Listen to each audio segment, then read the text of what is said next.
Renowned as one of the most formidable military leaders to ever have lived, Napoleon Bonaparte's influence continues to reverberate to this day. And while his controversial reign has undeniably left a lasting impression, it, like all things, had to come to an end. Although the reasons for his downfall have been thoroughly studied and documented, one question still looms large over the pages of history. Why was Napoleon spared from the guillotine? This question has captivated historians for generations. This is due to the fact that throughout the ages, defeated rulers and members of royal dynasties often met their demise at the hands of their conquerors, their lives claimed by the unforgiving blade of political retribution. In the case of Napoleon, however, the narrative takes a curious turn. Instead of facing the executioner's axe, he was condemned to a destiny far removed from the spectacle of the public square. Join us as we embark on a journey through the labyrinth of power and mystery, seeking to unravel the curiosities surrounding Napoleon's exile and the intriguing decisions that spared his life while cementing his legacy. Before we delve into the intricacies of Napoleon's exile, it's worth taking a step back to understand who Napoleon truly was and how his reign forever altered the course of history. Emerging from humble beginnings in Corsica to truly becoming one of history's most influential figures, Napoleon's ascent is nothing short of legendary. After graduating from the École Militaire in Paris in 1785, Napoleon enlisted in the French army as a second lieutenant. Due to his military brilliance, he was promoted to brigadier general in 1793. And by 1796, his continued success led to his appointment as the commander of the French army of Italy. Another aspect Napoleon was well known for is his innovative tactics, allowing him to win numerous battles, such as Austerlitz and Marengo. Even when he suffered several defeats, his tactical contributions were groundbreaking and set new standards for strategic planning, emphasizing the importance of speed, mobility, and coordinated attacks.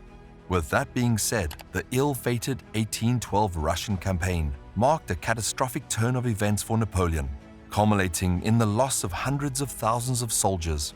This disastrous campaign significantly weakened Napoleon's forces, setting the stage for his subsequent defeat at the Battle of Leipzig during the War of the Sixth Coalition.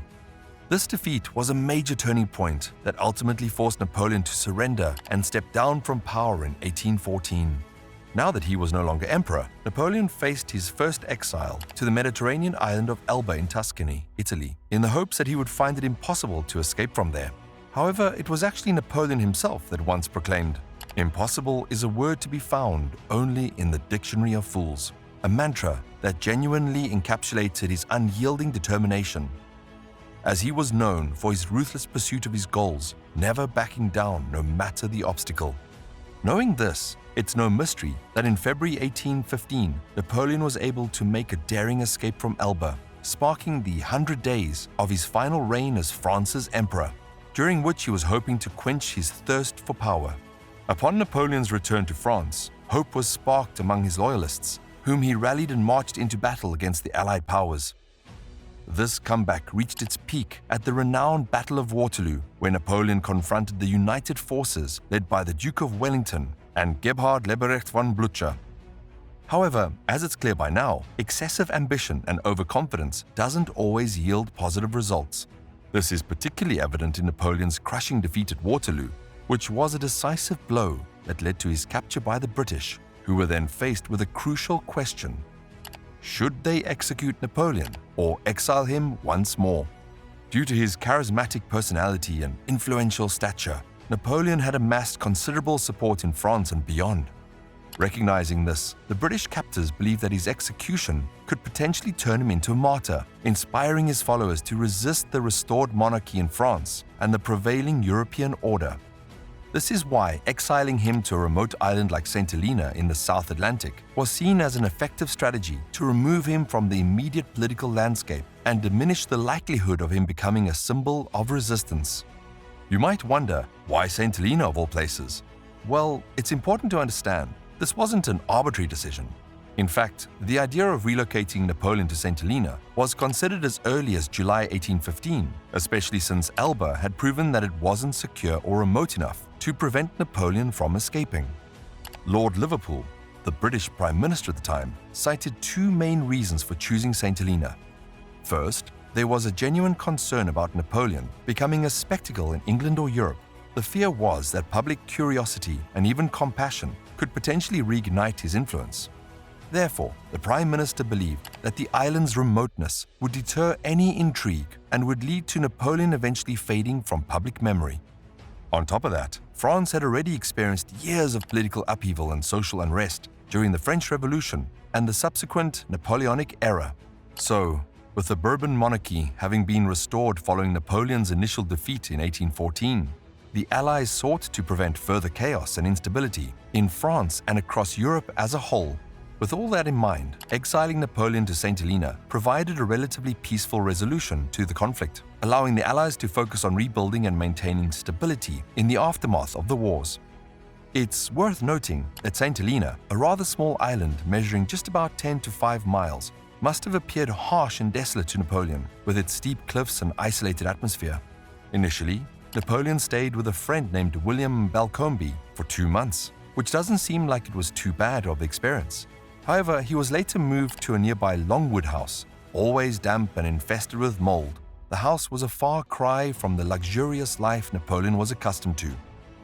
In the humid and cold confines of Longwood House, Napoleon's servants lamented the poor provisions. To make matters worse, the island was infested by rats, a cruel irony for the once mighty emperor.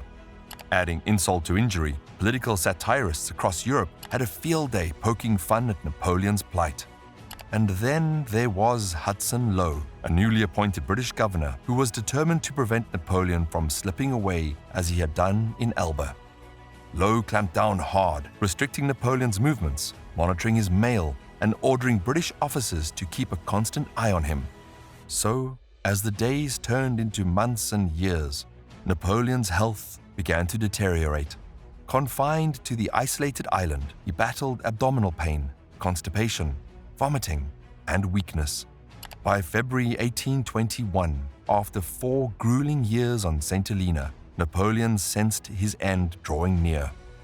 In a surprising turn of events, he sought solace in the Catholic Church, seeking reconciliation despite his contentious past that included the audacious act of kidnapping the Pope.